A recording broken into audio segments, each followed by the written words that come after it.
कामयाबी के लिए अकेलेपन से गुजरना ही पड़ता है। ऐसी सीख गौतम बुद्ध ने कई वर्षों पहले अपने शिष्यों को क्यों दी थी, आइए जानते हैं इसे एक कहानी के माध्यम से। प्राचीन समय की बात है। एक समुद्र के किनारे एक गुरु अपना आश्रम बना कर रहा करते थे। हजारों शिष्य उनसे ध्यान ग्रहण करने के लिए दूर दूर से उनके पास आकर रहते थे। गुरु का ज्ञान देने का तरीका भी बड़ा अनूठा था। शुरुआत में वह अपने शिष्यों को उपदेशों के माध्यम से ज्ञान देते थे। उसके बाद वह अपने शिष्यों को उस ज्ञान का अनुसरण करने के लिए कहते थे, उस ज्ञान को अपने व्यवहारिक जीवन में उतारने को कहते थे। एक बार उस आश्रम में एक सम्राट अपने बेटे को लेकर पहुंचा। उस सम्राट ने उस गुरु से प्रार्थना की कि आप मेरे बेटे को अपने आश्रम में रहने दें और अपने तरीके से उसे ज्ञान दें। उसे इस आश्रम में बिल्कुल भी ऐसा नहीं लगना चाहिए कि वह किसी सम्राट का बेटा है। उसे बिल्कुल साधारण शिष्यों की तरह ही ज्ञान देने की कृपा करें। गुरु ने मुस्कुराते हुए कहा कि सम्राट, ज्ञान इसी तरीके से लिया जा सकता है। अगर तुम अपने आप को दूसरों से बड़ा समझोगे तो तुम ज्ञान नहीं ग्रहण कर पाओगे। अगर तुम्हें ज्ञान ग्रहण करना है तो तुम्हें दूसरों की तरह अपने आप को साधारण समझना होगा। यही ग्रहण करने की सबसे पहली सीढ़ी होती है। तुम निश्चिंत रहो, आज से तुम्हारे बेटे की जिम्मेदारी मेरे कंधों पर रही। यह कहकर गुरु सम्राट के बेटे को अपने साथ लेकर समुद्र के किनारे टहलने के लिए निकल गए। आश्रम के बाकी सभी बच्चे उस सम्राट को देख रहे थे। सम्राट अपने बेटे को अपने रथ पर बिठा कर लाया था, जिससे सभी बच्चे समझ गए थे कि यह लड़का सम्राट का बेटा है। इसी वजह से आश्रम के सभी बच्चे सम्राट के बेटे की तरफ आकर्षित हो गए थे। जब गुरु सम्राट के बेटे को लेकर समुद्र पर टहल रहे थे तो सम्राट का बेटा अचानक फूट फूट कर रोने लगा, क्योंकि अभी वह सिर्फ 12 वर्ष का था और 12 वर्ष की आयु में उसके पिता उसे अपने से दूर छोड़कर चले गए थे। यह सदमा वह बच्चा सहन नहीं कर पा रहा था। वह नहीं समझ पा रहा था कि उसके पिता उसकी भलाई के लिए उसे उस गुरु के पास छोड़कर गए हैं। उसे रोते हुए देखकर गुरु ने कहा कि बेटा, मैं तुम्हें चुप नहीं करा सकता कि आज तो मैं तुम्हारे आंसू पोंछ दूं, लेकिन कल तुम फिर अपने आप को अकेला पाओगे। याद रखना, जीवन में इंसान अकेला आता है और अकेला ही जाता है। जितनी जल्दी जो इंसान इस बात को समझ लेता है वह उतनी जल्दी आत्मज्ञान के रास्ते पर निकल पड़ता है। गुरु ने अपनी बात आगे बढ़ाते हुए कहा कि जो इंसान अकेला रहना सीख लेता है वही खुद से प्यार कर पाता है, और जो खुद से प्यार करना जानता है वह किसी के भी जाने का अफसोस नहीं करता, क्योंकि वह खुद से ही प्यार करता है। धीरे धीरे तुम आश्रम के माहौल में ढल जाओगे। शुरुआत में तुम्हें समस्या आ सकती है, लेकिन कुछ दिनों के बाद तुम इसे आत्मसात कर लोगे। उसके बाद तुम्हें यही जगह बहुत अच्छी लगने लगेगी। यह जगह तुम्हें अपनी महल जैसी लगने लगेगी। संध्या हो चली थी। समुद्र के दूसरे छोर पर सूरज छिपने लगा था और अपनी लालिमा पूरे आसमान में बिखेर रहा था। बड़ा ही सुंदर दृश्य था और गुरु शिष्य को अपने साथ लेकर आश्रम वापस लौट आए। उस शिष्य को भी थोड़ी सांत्वना मिली, क्योंकि गुरु की आंखों में एक अभूतपूर्व शांति झलक रही थी। और जब हम किसी एकांतवासी गुरु की आंखों में वह शांति देख लेते हैं तो हमारे हृदय से भी सारा भार हट जाता है। मन एकदम निर्मल हो जाता है। जब सम्राट का बेटा रात्रि को भोजन करने के लिए भोजन कक्ष में पहुंचा तो आसपास के सभी शिष्य उसके पास आने लगे। उन सभी को पता था कि यह सम्राट का बेटा है और अगर हम इससे दोस्ती कर लेते हैं तो उससे हमारा बहुत फायदा होने वाला है। यही सोचकर आश्रम के ज्यादातर बच्चों ने उसे घेर लिया था। बस कुछ बच्चे जो अकेले रहने का महत्व समझते थे, जो दिखावे में विश्वास नहीं करते थे, वह उस सम्राट के बेटे के पास जाने की बजाय अपना पूरा ध्यान खाने पर लगा रहे थे और एकांत में बैठकर अपना भोजन कर रहे थे। कुछ दिनों के बाद सम्राट के बेटे की आश्रम के ज्यादातर बच्चों के साथ दोस्ती हो गई। अब वह आश्रम में उन बच्चों के साथ घूमता, उन्हीं के साथ अपना ज्यादातर समय बिताता। आखिरकार सम्राट का बेटा था, सुख सुविधाओं में पला बड़ा था। आसपास बहुत से दास औरत दासियां होती थीं। आसपास अपने मित्रों से घिरे होना, वही दिनचर्या उसने इस आश्रम में ली। ऐसा नहीं था कि गुरु को यह सब पता नहीं था, पर गुरु उसे अलग तरीके से ज्ञान देना चाहते थे। बच्चों को ज्ञान आप उपदेश देकर नहीं दे सकते, उन्हें साक्षात्कार कराना पड़ता है। उसके बाद उन्हें वह बात समझ आती है जो आप उन्हें समझाना चाहते हैं। गुरु को यह बात पता थी कि अगर मैं इसे बोलकर बताऊंगा तो यह कभी समझ नहीं पाएगा।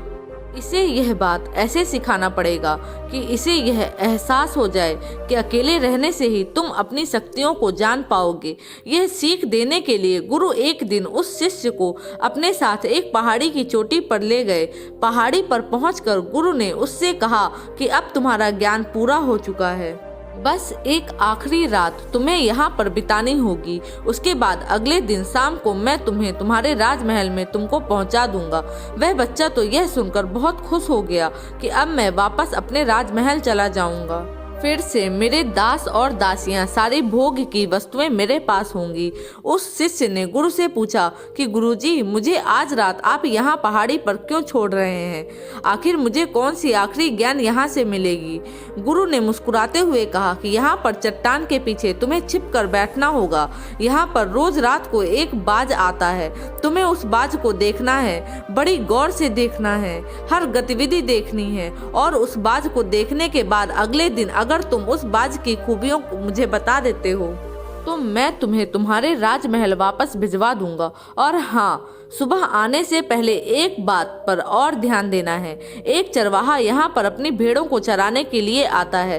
तुम्हें उन भेड़ों की गतिविधियाँ अभी देखनी है। याद रखना, बाज की गतिविधि रात को और भेड़ों की गतिविधि सुबह। अगर तुम दोनों की गतिविधि ध्यान से देखकर मुझे बता पाए तो तुम इस आश्रम से हमेशा के लिए आजाद हो जाओगे। तुम्हारा ज्ञान पूरा हो जाएगा। मैं तुम्हारे पिता को कह दूंगा कि यह बच्चा हमारे आश्रम का सबसे ज्ञानी बच्चा है। और यह कहकर गुरु अपने आश्रम में वापस लौट आए और वह बच्चा वहीं पर उस चट्टान के पीछे खड़ा हुआ उस बाज का इंतजार करने लगा। काफी वक्त बीत जाने के बाद वहां पर एक बाज अपने बच्चों के साथ पहुंचा। सम्राट के बेटे ने पूरी रात उस बाज की गतिविधि बड़े ही ध्यान पूर्वक देखी और सुबह होने के बाद जब चरवाहा वहां पर अपनी भेड़ों को लेकर पहुंचा तो उसने एक अभूतपूर्व दृश्य देखा। उसने देखा कि वह बाज भेड़ की एक मेमने को अपने पंजों में दबाकर आसमान में उड़ गया। उसने उस भेड़ के बच्चे का शिकार कर लिया। यह सारा दृश्य देखकर वह बच्चा आश्रम में वापस अपने गुरु के पास पहुंचा। इससे पहले कि गुरु उससे कुछ पूछते, उसने गुरु को प्रणाम करते हुए कहा कि गुरुदेव, आप आश्रम के सभी बच्चों को यहाँ पर बुला लीजिए। मैं सब लोगों को बताना चाहता हूँ कि मैंने क्या देखा। जब आश्रम के सभी बच्चे वहाँ पर पहुँच गए तो उस सम्राट के बेटे ने कहना शुरू किया कि मैंने अपने जीवन में बहुत से पंछियों को देखा है, लेकिन बाज उन सभी पंछियों में से सबसे अद्भुत और सबसे अलग होता है। उदाहरण के लिए एक तोता हम सभी ने देखा है। तोता बोलता तो बहुत है लेकिन कभी ऊंचा नहीं उड़ पाता, लेकिन एक बाज जो कि हर समय शांत रहता है वह आकाश को भी छू सकता है। उसमें आकाश को भी छूने का सामर्थ्य होता है। जब भी एक बाज अपने शिकार का निश्चय कर लेता है तो वह उसी शिकार पर अपनी नजरें गड़ाए रहता है, चाहे वह कितनी भी ऊंचाई पर क्यों ना हो, चाहे कितना भी बड़ा तूफान क्यों ना आ जाए, लेकिन उसकी नजर हमेशा अपने लक्ष्य पर स्थिर रहती है। आज सुबह जिस बाज को मैंने देखा उसने हर भेड़ को अपना शिकार नहीं बनाया, बल्कि उस भेड़ के झुंड में से उसने उस भेड़ के मेमने को अपना शिकार बनाया। उस बाज की तरह हमें भी अपना ध्यान अपने एक ही लक्ष्य पर स्थिर रखना चाहिए, चाहे कितनी भी अड़चन क्यों ना आ जाए। हमें अपना लक्ष्य स्पष्ट दिखाई देना चाहिए। 10-20 अलग अलग लक्ष्यों में अपनी ऊर्जा बर्बाद करने के बजाय हमें किसी एक लक्ष्य पर पूरी एकाग्रता के साथ ध्यान देना चाहिए। तीसरी बात जो मैंने उस बाज से सीखी और जो हम सभी को सीखनी चाहिए वह यह है कि बाज कभी भी दूसरे पंछी के साथ नहीं उड़ता, वह हमेशा आकाश में अकेला उड़ता है। इससे हमें यह सीख लेनी चाहिए कि हमें कभी भी छोटी सोच वाले लोगों के साथ नहीं रहना चाहिए। आखिरकार हम भी वही बन जाते हैं जिनके साथ हम रहते हैं। इसलिए या तो बड़ी सोच वालों के साथ रहो या फिर अकेले रहो, क्योंकि जब हम अकेले रहते हैं तभी हम खुद की ताकत और खुद की कमजोरियों को जान पाते हैं। कमजोरियों को जानकर उनको दूर कर सकते हैं और अपनी ताकत को जानकर उसका सही इस्तेमाल कर सकते हैं, लेकिन वह तभी संभव होगा जब हम अकेले रहना सीख जाएंगे। चौथी सीख जो हमें एक बाज से लेनी चाहिए कि एक बाज हमेशा अपनी सीमाओं से ऊपर उठकर उड़ता है।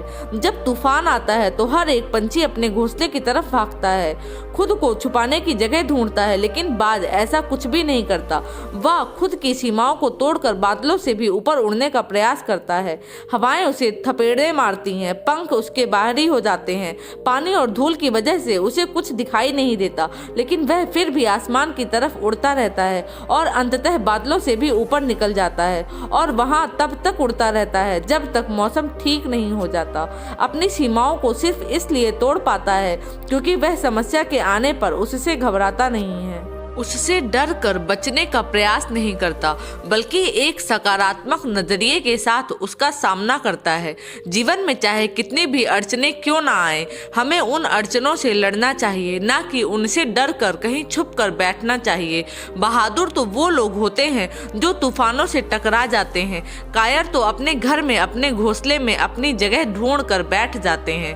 पांचवी बात जो हम एक बाज से सीखनी चाहिए, बाज कभी भी अपने घोंसले में कोमल तिनके नहीं रखता और जो तिनके कोमल होते जाते हैं वह उन्हें निकाल कर फेंकता रहता है। उसी तरह चाहे कितनी भी आरामदायक जिंदगी आपको मिली हो, लेकिन उस आराम से ऊपर उठकर अपने आलस्य को छोड़कर जीवन में मेहनत करते रहना चाहिए।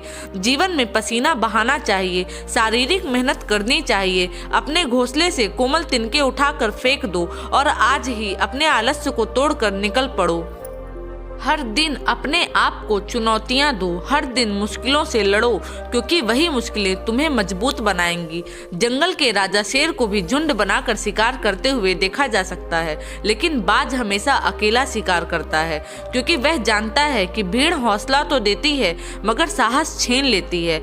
आदमी को हमेशा अकेले ही आगे बढ़ना चाहिए। यही कारण होता है कि वह जल, थल और नभ सभी जगहों पर अपने शिकार का परचम लहरा सकता है। बाज की उम्र लगभग 70 साल की ही होती है, लेकिन 40 साल में ही उसका शरीर बूढ़ा हो जाता है। नाखून उसके पैरों में धंसने लगते हैं, पंख उसके शरीर में चिपक जाते हैं, उसकी चोंच मुड़ जाती है, उसका शरीर भारी हो जाता है। ऐसी स्थिति में शिकार करना तो क्या, उड़ने की भी हालत नहीं रहती उसकी। ऐसे में उसके पास सिर्फ 2 विकल्प होते हैं। पहला, या तो वह अपनी इस अवस्था को स्वीकार कर ले और भूखा प्यासा मर जाए या किसी दूसरे जानवर का शिकार बन जाए, और दूसरा विकल्प यह होता है कि वह 6 महीने एक बहुत ही दर्दनाक प्रक्रिया से गुजरे और खुद को फिर से पहले जैसा मजबूत बना ले। लेकिन बाज तो बाज है, वह दूसरा विकल्प चुनता है। इसके लिए वह खुद को एक बहुत ही ऊंचे पहाड़ पर ले जाता है, जहां पर वह सबसे पहले अपनी चोंच से अपने सारे पंख खींच कर उखाड़ देता है और फिर चट्टान पर पैर मार मार कर अपने पंजे तोड़ देता है। उसके बाद उसी चट्टान पर अपनी चोंच को पटक पटक कर तोड़ देता है और इस लहूलुहान अवस्था में खुद को दूसरे जानवरों से छुपाता फिरता है। अगले 6 महीने तक वह इसी दर्दनाक प्रक्रिया से गुजरता है और इंतजार करता है नए चोंच, नए पंख और नए पंजों का। तब फिर वह अपनी नई जिंदगी शुरू करता है और निकल पड़ता है अपने शिकार पर और अगले 30 सालों तक फिर से राज करता है। इसलिए समय आने पर हमें भी अपनी पुरानी आदतों को छोड़ना पड़ता है और कुछ नया सीखना पड़ता है। समय के साथ बदलना पड़ता है, अपने आप को तैयार करना पड़ता है, वरना हमारा भी शिकार हो सकता है, हम भी पीछे रह सकते हैं। इसके बाद सम्राट के बेटे ने भेड़ों की विशेषता बताते हुए कहा कि भेड़ हमेशा झुंड में चलती है, उन्हें झुंड में एक साथ चलने से हिम्मत मिलती है, लेकिन जैसे ही उन पर शिकार होता है वैसे ही वह भीड़ तितर बितर हो जाती है और उस पूरी भीड़ में से एक भी भेड़ अपने साथी की मदद करने के लिए वापस नहीं लौटती। इससे हमें यह सीख मिलती है कि हमारे साथ कितने भी लोग खड़े हों, किसी पर भी यकीन नहीं करना। यकीन करना हो तो खुद पर करना, क्योंकि बुरा समय आने पर वो भीड़ कब तितर बितर हो जाएगी आपको पता ही नहीं चलेगा। गुरु को प्रणाम करते हुए सम्राट के बेटे ने अपने गुरु से कहा कि गुरुदेव, अगर मुझसे कोई सीख रह गई हो तो कृपया करके आप बताने की कृपा करें। गुरु ने सभी बच्चों को संबोधित करते हुए कहा कि यह सभी बातें जो अभी इस बच्चे ने बताई है सब सही है, लेकिन यह सारी खूबियां आप लोगों में तभी पैदा हो पाएंगी जब आप अकेले रहने का अभ्यास करेंगे।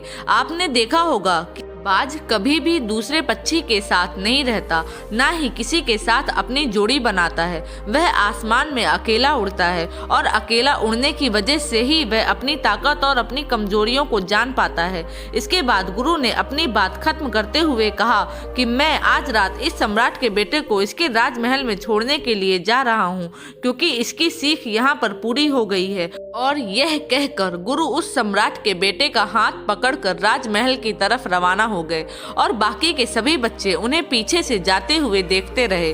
तो दोस्तों, आप लोगों को यह कहानी कैसी लगी कमेंट बॉक्स में कमेंट करके जरूर बताइएगा। धन्यवाद।